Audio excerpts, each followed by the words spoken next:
Madame, Monsieur, bonsoir, bienvenue dans cette édition d'Actualité 7 couvrant la période du 17 au 22 juillet 2017. Le président de la Commission Affaires sociales du Sénat de la République, Antonio Cherami, s'est félicité de la décision du président Jovenel Moïse de rencontrer jeudi au palais présidentiel les représentants de plusieurs syndicats d'ouvriers sur la question du salaire minimum. Selon le parlementaire, il s'agit d'un pas important vers la résolution de la crise qui secoue le secteur de la sous-traitance depuis quelque temps. Ces propos sont recueillis par Mario Sylvain et Rigueur Noël. Et il y a des pas qui fait tout. Nous avons demandé au président pour ne pas publier le rapport CSS là, il n'a pas publié.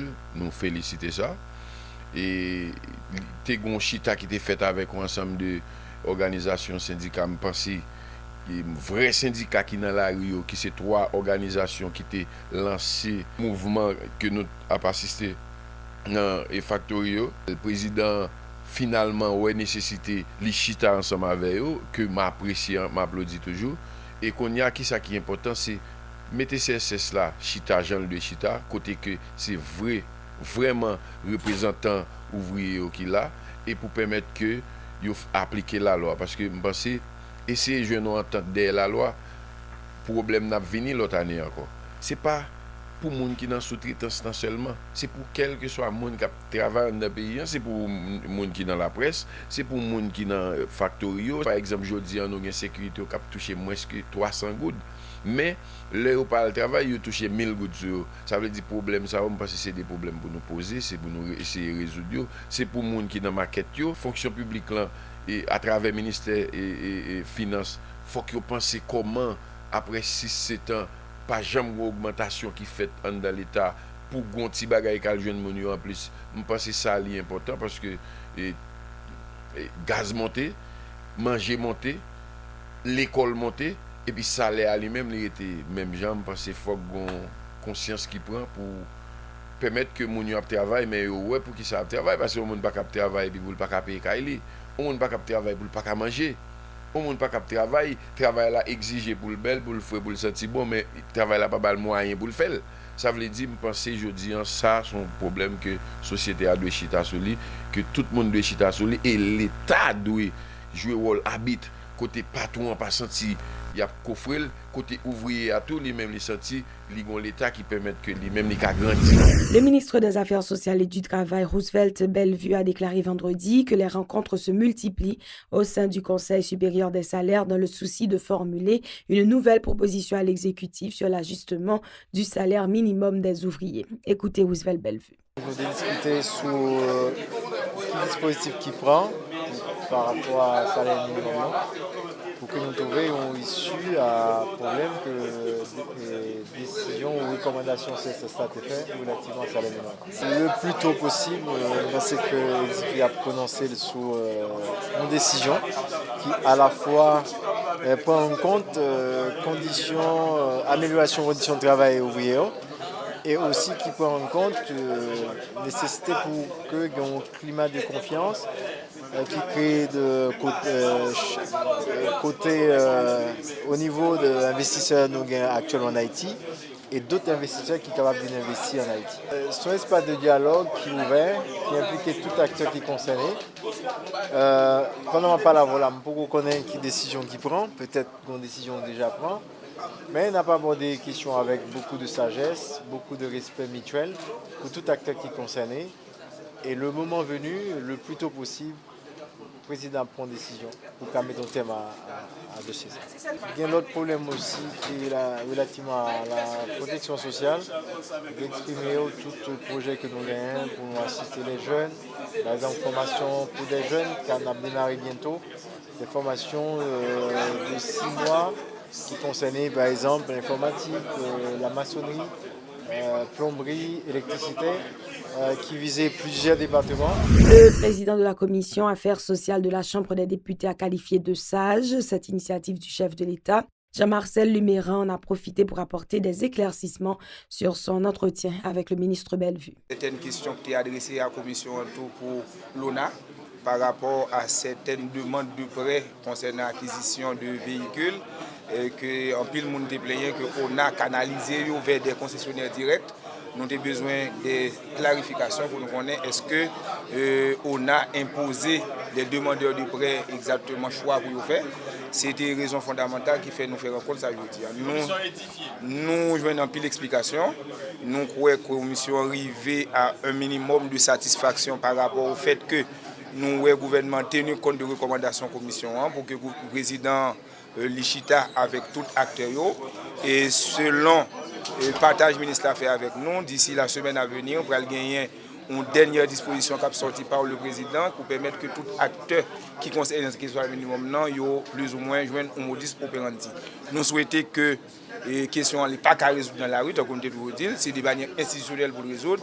Et nous souhaitons que les ouvriers comprennent bien fondé démarche qui a fait là et qui nous permettent que nous ayons une solution heureuse à la situation qui a développé dans la rue. Il y a une pile de recommandations qui fait d'ailleurs nous avons fait suivi de recommandations qui fait pour dire que le gouvernement pas publié le rapport CSS là et de fait le gouvernement a rétracté sous les.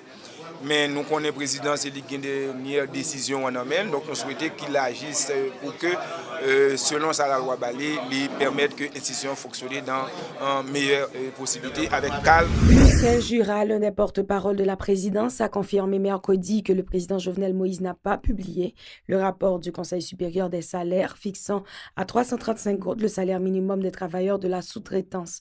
M. Jura appelle tous les secteurs concernés à entamer de nouvelles négociations afin de formuler de nouvelles propositions concernant la grille salariale des ouvriers de ce secteur. Le président républicain a estimé que le secteur ouvrier a demandé un patron pas qu'à retrouver là-dedans, mais il pensait tout que nos démarches de sagesse, eh bien, il y a moyen pour que gagner un meilleur consensus qui trouvait un consensus beaucoup plus acceptable.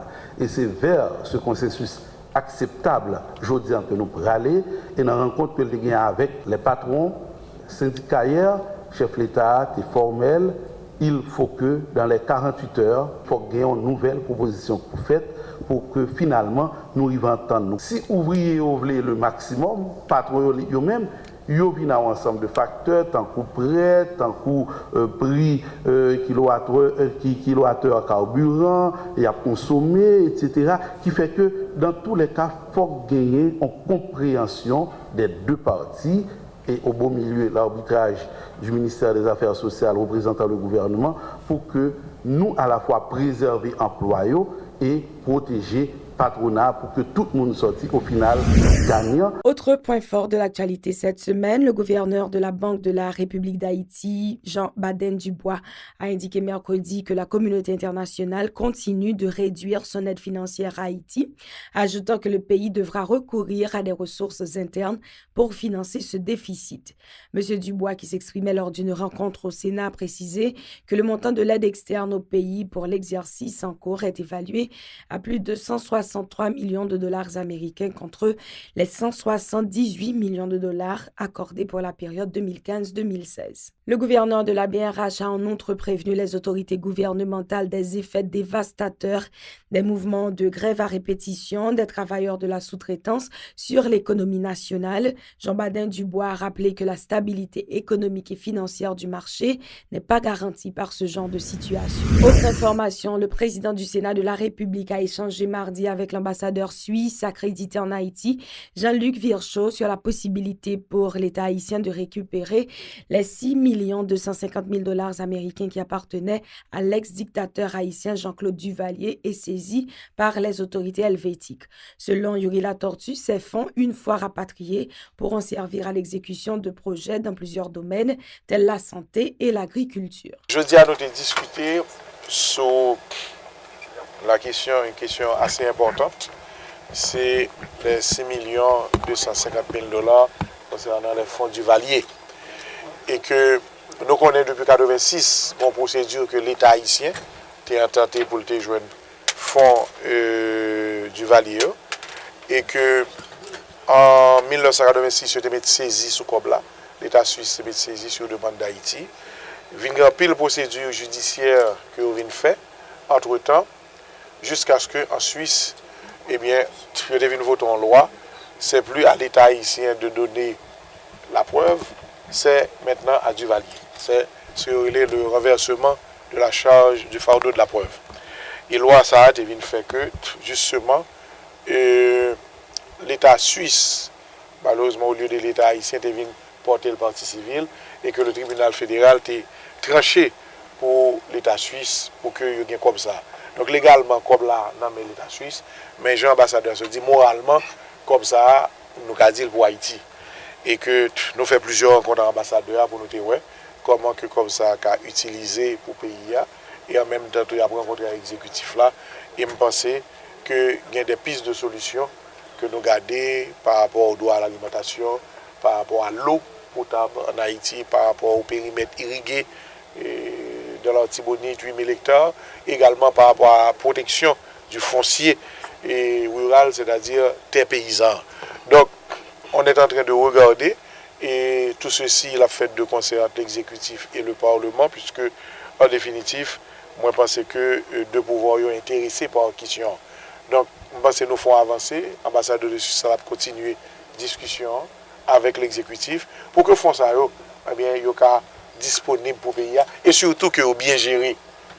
Parce que c'est ça l'État suisse, il est toujours dans toute comme que récupérer pour le bail, il a demandé faut qu'il y ait des accords de bonne gouvernance et nous-mêmes dans le Parlement, nous demandons à ce que comme là, il bien gérer tout. L'ambassadeur suisse accrédité en Haïti, Jean-Luc Virchot, n'a pas écarté, lui non plus, l'opportunité pour le gouvernement haïtien de récupérer ces fonds, moyennant qu'ils puissent servir à des projets de développement dans le pays, soutient le diplomate.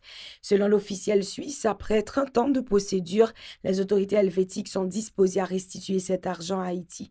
Écoutons-le au micro d'Edlène Vernal et Francineus. Maintenant, il s'agit maintenant de se mettre autour d'une table, de travailler pour identifier des programmes liés au droit à l'alimentation et qui fait qu'on arrivera à trouver un accord. C'est vrai que la loi qui a été prise en Suisse, qui s'appelle la Lex Duvalier, la loi Duvalier, est une loi qui oriente aussi l'utilisation des fonds sur le développement et sur le bénéfice au niveau des populations. Ça concerne bien entendu Haïti, mais ça concerne l'ensemble. Ça concerne aussi l'ensemble des pays où il y a eu des avoirs illicites qui ont été placés en Suisse dans les banques privées. Donc c'est le Nigeria, c'est les Philippines, ce sont des pays de ce type-là. Bien entendu, avec Haïti, c'est 30 ans. C'est 30 ans d'histoire, c'est 30 ans de procédure juridique. Il a fallu trouver les moyens, il a fallu trouver les pistes, et maintenant on est à une phase où on doit le négocier avec le gouvernement haïtien et qu'on puisse restituer enfin cet argent au profit du peuple haïtien. Le président de la Commission intérieure et collectivité territoriale du Sénat, Francnet Denius, a indiqué que les parlementaires sont toujours préoccupés par l'absence d'un cadre légal pour l'organisation des élections indirectes. S'exprimant à l'émission L'Interview de Télépacifique, M. Denius dit déplorer le fait que le Conseil électoral provisoire ait pris la décision d'organiser ces compétitions électorales sans se doter d'un document régissant le fonctionnement et la mise. Nous-mêmes, Commission intérieure et collectivité territoriale, nous avons fait une réunion avec le Conseil électoral provisoire. Et après échange, nous avons que faut que nous prenions une résolution dans le Sénat que l'élection ça a été fait un petit campé et parce qu'il faut que nous clairs. Et élection indirecte, c'est une exigence de la Constitution. En aucun cas, et nous-mêmes, président de la Commission intérieure et collectivité territoriale, qui a bataille pour renforcement et institution dans la collectivité, et Sénat, et en général, pas d'accord pour l'élection, pas faite. Mais nous demandons de faire un petit campé. Malheureusement, et petit campé, ça n'est pas fait. Et le conseil là, nous dit que nous avons une situation de fait. Et en norme d'État, nous anticiper et c'est dans ce sens ça nous dit réunion et rencontre que nous avons fait avec le ministre intérieur est capable de permettre de nous résoudre certains parmi les problèmes que l'élection ça eux-mêmes y a mettre nous là-dedans. C'est des problèmes qui liés tout à une question de budget. Par exemple, pour fonds de gestion et de développement des collectivités territoriales là, pour le moment, c'est avec que le ministère de l'Intérieur fait de subventions et à Mério, c'est là dans les pays Kazek et c'est là dans tout libéral fait assembler au fonctionner. Mais sur 1,7 milliard de gouttes que font ça gagner, c'est 1,5 milliard, il y a besoin pour seulement organer sans que nous pas commettre activité qui va le fait en dans la collectivité. Autre point fort de l'actualité cette semaine, le débrayage qu'observent les personnels de soutien et administratifs des hôpitaux publics du pays affecte considérablement le fonctionnement de ces centres hospitaliers. Patients et parents de malades appellent les autorités concernées à trouver une issue rapide à cette crise. Vladimir Galette et Jimmy Aujour ont effectué une visite à l'hôpital de l'Université d'État d'Haïti à Port-au-Prince mercredi. Ils nous présentent un reportage. Dans les boîtes de consultation, au service des urgences, dans les blocs opératoires ou les salles d'imagerie, tout est au point mort. Dans les salles d'hospitalisation et d'opération, les lits sont vides. Matériels médicaux usés, flacons et assiettes en polyéthylène jonchent le parquet. À l'entrée de la salle d'urgence, des infirmières causent tranquillement. C'est le tableau qu'offre l'hôpital de l'Université d'État d'Haïti, l'un des plus grands centres hospitaliers du pays depuis le lancement du débrayage il y a 2 semaines. Et sur les visages de certains patients hospitalisés avant le début de cet arrêt de travail se lisent la désolation et le découragement. Les malades qui ont 2 mois là, on va grève, tout le monde a fait grève, pas de aucun soin, nous tout a souffert là, sous compte l'éternel. L'État haïtien a dit un mot pour nous là, pour malade ça a une aide. Là, nous sous compte l'éternel, nous sous compte bon Dieu, parce que Elik ba, Elik prend. La opération, je suis capable d'opérer. Le président de la Fédération nationale des travailleurs de santé, Lévi Milo Félix, conditionne la levée de la grève à la satisfaction de leurs revendications, ajustement salarial et de meilleures conditions de travail en faveur des personnels de soutien et administratifs des hôpitaux publics. Proposition me fait, pas demander pour le passer non, mais c'est position pour sortir dans la crise et puis tout le monde est satisfait. À coup thème sous ajustement de salaire pour tout le monde. C'est ça nous nous dit. C'est la 2e fois cette année que les services sont totalement paralysés au sein des hôpitaux publics du pays. Au premier trimestre de 2017, les médecins résidents poursuivaient une grève lancée en décembre 2016 en faveur de meilleures conditions de travail.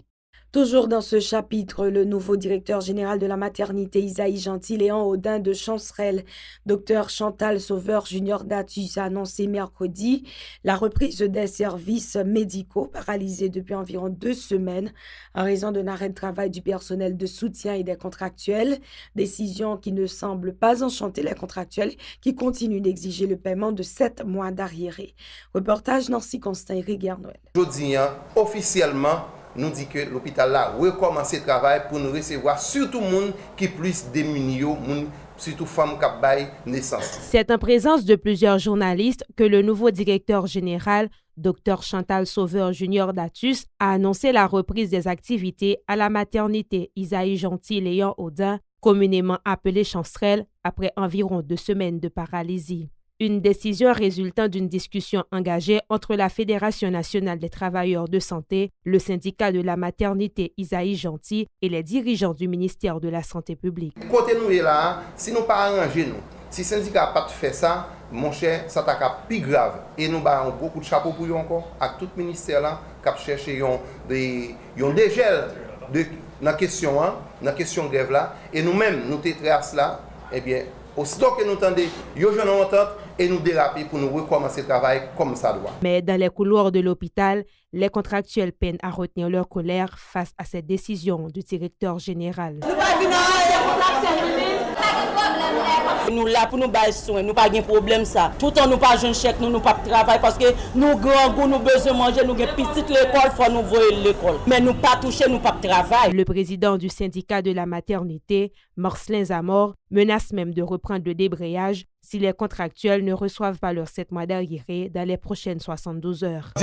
Nous avons d'urgence ici là, pas seulement en attendant que vous payez, contractuels par nous là, vous devez 7 mois. Depuis que nous avons touché correctement, nous-mêmes nous avons fait de manière correcte. 12 temps pour le payer, les gens qui sont contractuels. Ça nous rend là. Dr Chantal Sauveur Junior Datus promet de faire de son mieux pour satisfaire les demandes des contractuels dans les délais indiqués. Question de rassurer les patientes qui, faute de soins, avaient déserté la maternité Isaïe Gentil-Léon Audin. L'un des porte-parole de la présidence, Lucien Jura, a exprimé mercredi ses préoccupations suite à la relance du mouvement de débrayage au niveau des hôpitaux publics du pays. M. Jura indique que des dispositions seront adoptées en vue de résoudre la crise sans donner de précision. Ces propos au micro de Jean-Marc Sondorcé et Rigueur Noël. Le problème qui est dans le secteur santé, le gouvernement est au courant à un point tel que je suis capable de dire aujourd'hui, dans le moment où on a parlé là, l'hôpital Isaïe Gentil, il y a une issus à problème là, yo levé et ministre de la santé en lui-même dans le dernier conseil des ministres qui était gagné, président de la République l'anté formel, il faut que à tout prix nous jouions une solution yo au plus vite et au niveau du ministère de la santé, nous sommes conscients de toute démarche que le ministre entend entreprendre pour l'ouvrir un canal de communication avec employés qui a revendiqué et il y a un pile déjà qui ont même soit joué une lettre de nomination ou bien qui joignent salaire mais s'il y a d'autres revendications qui beaucoup satisfait, nous pensons que c'est la même démarche de compréhension ça qui est indispensable que nous avons solutionner pas avant octobre 2018 ou pas vrai visage administration Moïse Lafontaine parce que c'est dans date ça budget et que l'administration en place là lui-même les prévoit pour aborder une série de problèmes sectoriels, la capable de commencer à appliquer pour résoudre problème ça. C'est en présence de représentants du gouvernement et du secteur privé haïtien et de plusieurs institutions internationales partenaires que les responsables de la Croix-Rouge haïtienne ont procédé mardi à la pose de la première pierre du bâtiment qui abritera le Centre national de transfusion sanguine, CNTS, à Maïgaté. Un projet financé à hauteur de 5 millions de dollars américains par la Croix-Rouge américaine. Reportage Esdras Fizeme, Eric Garnoël. Pierre, sur cette pierre, nous bâtirons le C'est sur cette déclaration que le président de la Croix-Rouge haïtienne, Dr Guito Jean-Pierre, a posé la première pierre du bâtiment qui logera le Centre national de transfusion sanguine. Financé à hauteur de 5 millions de dollars par la Croix-Rouge américaine, le futur immeuble devra répondre à un besoin urgent de mise en place de nouvelles installations physiques et de nouveaux équipements, explique Dr Jean-Pierre. Et là, nous commençons sans ça. Nous adressons bien entendu à l'État haïtien pour bon support. C'est un investissement qui est lourd et ça va coûter à peu près 5 millions de dollars environ. D'ici septembre de cette année, les travaux vont démarrer. D'ici 20 mois, autour de 20 mois, le centre reprendra pied. Le directeur général du ministère de la Santé publique, Laurie Adrien, dans son discours de circonstance, a réitéré l'engagement du MSPP à appuyer la Croix-Rouge haïtienne afin que cette institution puisse fournir de meilleurs services à la population. La construction de ce centre, il n'y a aucun doute, reste un des premiers pas vers cette progression. Permettez-moi de réitérer l'engagement le plus fort du ministre et du ministère de la Santé en général de continuer avec vous, à côté de vous, à œuvrer pour le bien de notre communauté. Les responsables de la Croix-Rouge haïtienne ont profité de cette cérémonie pour décerner une plaque d'honneur à l'équipe gouvernementale pour sa contribution au renforcement de la CRH. Le représentant du gouvernement, Guillaume Joseph, s'est dit satisfait du travail accompli par la Croix-Rouge haïtienne dans le pays. Le renouvellement de l'engagement du gouvernement à accompagner la Société nationale de la Croix-Rouge haïtienne et ses partenaires dans la mise en œuvre de ce projet et dans toute autre activité visant à soulager les souffrances des plus vulnérables dans le cadre de sa mission en tant qu'auxiliaire des pouvoirs publics dans le domaine humanitaire. Le siège du centre de transfusion sanguine actuellement hébergé dans la tour Digicel à Turgeau s'est effondré lors du séisme dévastateur de 2010. Le CNTS devra investir ses nouveaux locaux en novembre 2018, date prévue pour la fin des travaux. Autre information, les parlementaires ont modifié l'intitulé de la proposition de loi sur le mariage homosexuel transformée en proposition de loi portant sur le renforcement des dispositions de loi du Code civil contre le mariage des personnes du même sexe et pour la protection des familles. Selon le sénateur de l'Artibonite Karl Murat-Cantal, cette initiative est conforme à la Constitution haïtienne qui ne reconnaît que le mariage entre les personnes de sexe opposé. Jodi nous avons un moment côté gain un pile article dans le Code civil là qui est juin parce que gain une évolution au niveau du monde là, gain évolution même dans le concept famille, je dis à travers le monde, une évolution qui fait que nous supposons reconsidérer certains articles ou renforcer certains articles, n'est-ce pas, du Code civil. Pour qui ça? Concept père et mère que nous avons évolué, je dis, on ne va pas parler en termes de genre, mais en termes de concept, je dis le femme et la femme, parce qu'il y a un pile garçon qui transforme les têtes en femme, et il y a un pile femme qui transforme les têtes en garçon. Donc, on parle de sexe, là, on vient avec vagin artificiel bien armé, à partir de chirurgie esthétique qui fait, et il vient, et mon fondamentalement, n'est-ce pas, son garçon lié, et il vient à vagin qu'on y a, on va dire qu'on va faire différence ça. Donc, l'article 165 li évolué, li désuet, disons, li dépassé, d'une certaine manière li obsolète, li besoin des lois de renforcement qui pour justement, à cause de la situation actuelle, permettre que nous comprenions mieux le concept au niveau de code civil là et permettre qu'il y ait des renforcements qui fait que nous situons dans la situation actuelle que nous avons au niveau du monde. Le sénateur de l'Ouest, Jean-Renel Sénatus, dit appuyer cette initiative. Concernant la possibilité pour les homosexuels de se regrouper en association, le parlementaire a indiqué que la liberté d'association s'exerce dans le cadre d'activités reconnues par la loi mère du pays.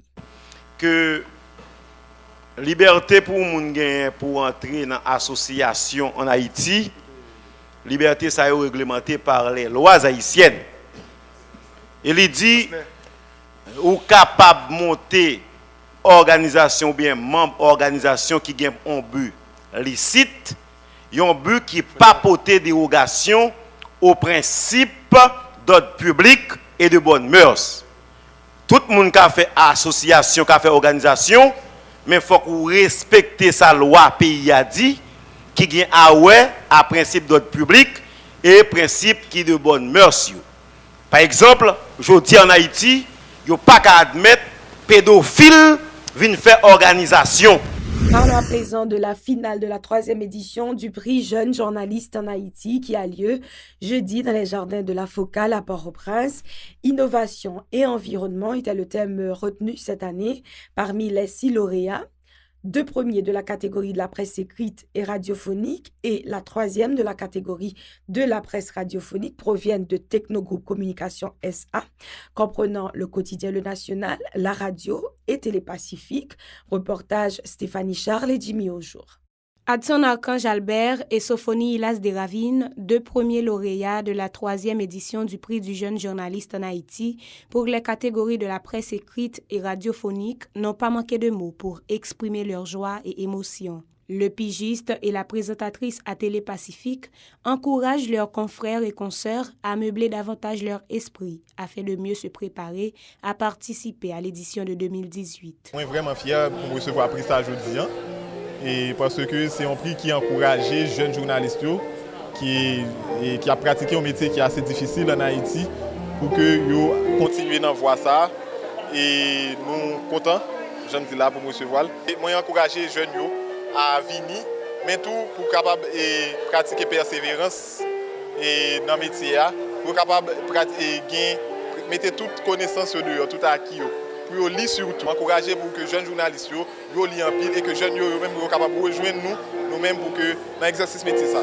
Et je suis vraiment émue ce soir parce que je dois vous dire que ce concours, ma participation à ce concours a été pour moi un défi car je voulais voir mes limites dans l'art de produire un reportage. Donc j'étais pas trop surprise des résultats, mais je dois quand même féliciter les membres organisateurs de ce concours, prix du jeune journaliste en Haïti. Et j'invite à tous les journalistes de travailler sur des projets innovants.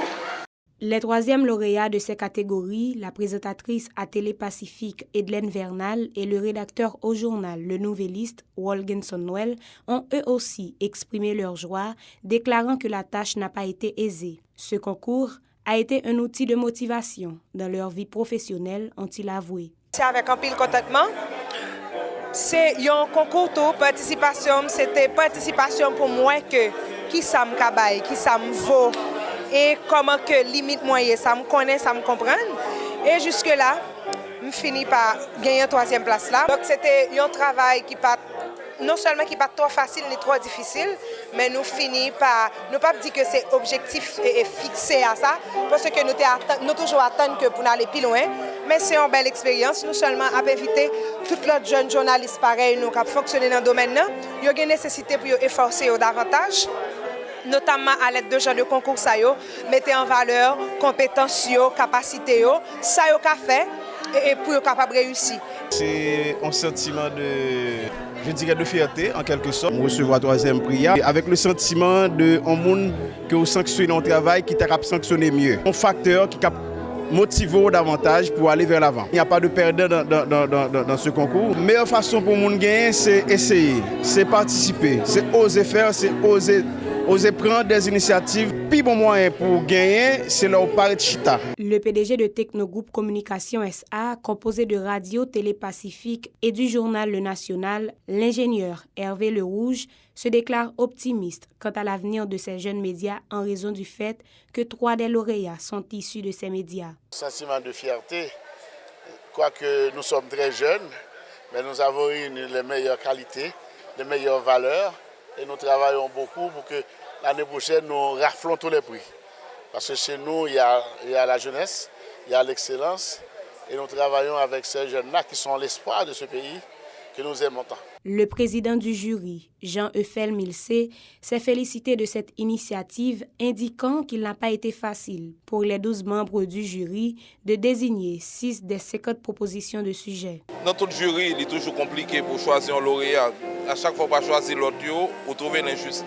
Et surtout, année ça particulièrement, comme président du jury, ça veut dire qu'on a un paquet de production de très très bonne qualité et un sujet qui est respecté et quasiment tout projet yo respecté les critères. Les critères, c'était règles de base du journalisme et concision, originalité et qualité d'écriture dans tout. Bon, et satisfaction, c'est que vraiment un avenir pour le journalisme d'enquête en Haïti.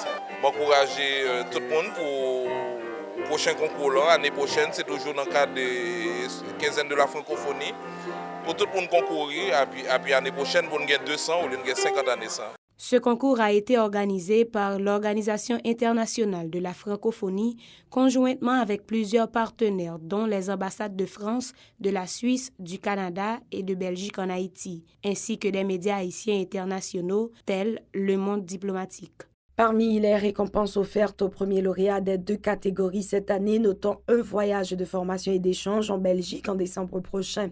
Les organisateurs qui proposent les prix ont insisté sur la qualité et la diversité des reportages soumis par les concurrents, notamment autour d'un thème portant sur le présent et l'avenir de la planète. Suivez tour à tour un extrait des propos des ambassadeurs de la France, la Suisse, la Belgique et du représentant de l'UNESCO dans le pays. On est au cœur d'un sujet qui touche le présent et l'avenir de la planète. Nous sommes très heureux de participer, d'avoir cette action commune qui va dans le sens du renforcement de la citoyenneté. C'est important de pouvoir donner ces impulsions au niveau de la jeunesse. Impulsions à la fois qui posent les éléments d'un métier, d'une rigueur, d'une éthique. Ils participeront à un atelier intense sur le fact-checking, qui est de plus en plus important à l'heure du numérique. Ils rencontreront des étudiants en journalisme de l'université et partageront ainsi leurs expériences mutuelles. Finalement, ce séjour se terminera par une réunion festive en présence de Madame Michaëlle Jean. Nous avons réussi en tant qu'UNESCO à faire en sorte à ce que les lauréats de la première promotion aillent non seulement à l'UNESCO, mais participer à une conférence, un colloque international sur le journalisme en tant que critique.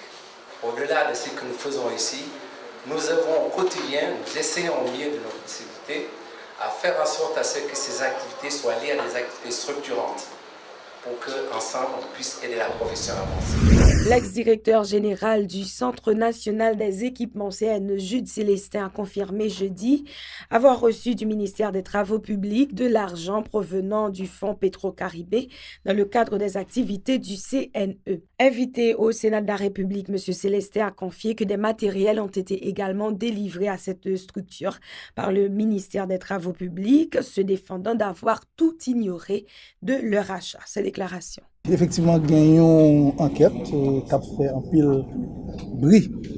Et nous pensons qu'il est justifié pour Fonds Petro-Caribé. Moi-même, j'étais dans CNE en ce temps-là. Moi, j'étais directeur CNE pendant à 2 reprises d'ailleurs. Et nous sommes sortis en CNE en 2010, nous quitté CNE. Donc, effectivement, certainement, nous jouissons de fonds SAE. Nous jouissons de fonds SAE en termes d'équipement parce que nous avons acheté des équipements à l'époque, nous avons des équipements que nous avons travaillé, qui étaient des équipements qui étaient achetés par l'État, mais c'est pas... commission de besoin qu'on est, est-ce que nous-mêmes, c'est nous qui avons acheté l'équipement? Est-ce que nous-mêmes, c'est nous avons contact direct avec comme ça, qui veut acheter l'équipement? La question est non. Nous avons une entité qui a géré l'équipement de l'État, qui a bien géré l'équipement de l'État. Il faut que nous pesions sur ça.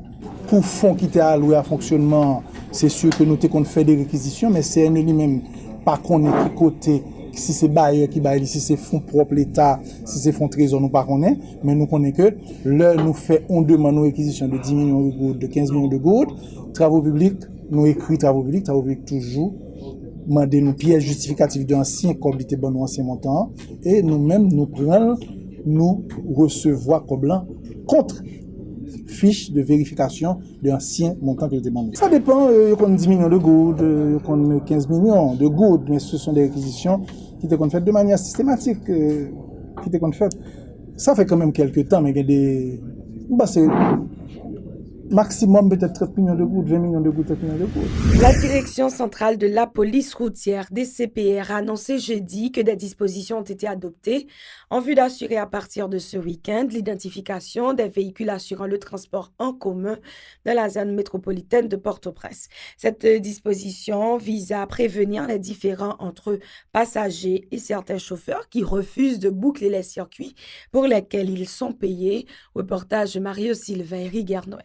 D'entrée de jeu, le directeur central de la police routière se félicite de cette initiative, considérée comme un pas positif vers la réglementation du transport en commun en Haïti. Carmel Florent dit reconnaître que les litiges sont légion entre passagers et chauffeurs parce que ces derniers refusent catégoriquement d'achever les circuits pour lesquels ils sont payés. Le processus d'identification des véhicules sera mis en branle les 22 et 23 juillet en cours dans la zone métropolitaine de Port-au-Prince, indique le commissaire Carmel Florent. À partir de samedi, dimanche, on a commencé par marquer toute camionnette qui a fait bout de circuit, de quoi pour toute machine qui a marqué normalement, de quoi pour la population capable en confiance. Le responsable de la DCPR, qui se dit également préoccupé par la vétusté de la majorité des véhicules publics, informe que les forces de l'ordre ne vont pas rester les bras croisés. Nous avons des mesures que nous prenons pour nous contrôle sur la route nationale. Tel que nous avons un contrôle sur route nationale numéro 1, numéro 2, parce que nous avons plusieurs motocyclettes qui vont le déployer dans la semaine lundi sur route nationale. Parce que nous avons des motocyclettes qui ont manqué normalement et police routière. Des représentants de plusieurs syndicats de chauffeurs de transport en commun saluent cette décision, soulignant la nécessité d'appliquer la loi en vue de la protection des vies et des biens dans le pays. Nous venons là pour nous, comment nous apporter tout support nous pour toute machine dans le pays à identifier, qui est capable de permettre suspendre ça entre chauffeur et passager dans la rue. Et nous sommes conscients, les passagers à sortir, ils sont là pour 10 gouttes, ils connaissent ça 10 gouttes, et puis vous arrivez là, on la gueule en route. Dans toute qualité de problème. Le rôle de l'office de la loi, c'est pour loi appliquer. Dans l'objectif de moderniser et régulariser le transport en commun et aussi de limiter les accidents meurtriers en Haïti, le chef de l'État haïtien Jovenel Moïse avait procédé le 7 juin dernier à l'installation d'une commission présidentielle de 17 membres chargée, entre autres, de reformuler des recommandations susceptibles d'améliorer le fonctionnement du secteur. Voilà, c'est ici que nous mettons un terme à cette édition d'Actualité 7 pour la période du 17 au 22 juillet 2017. Merci de rester fidèle à Télépacifique.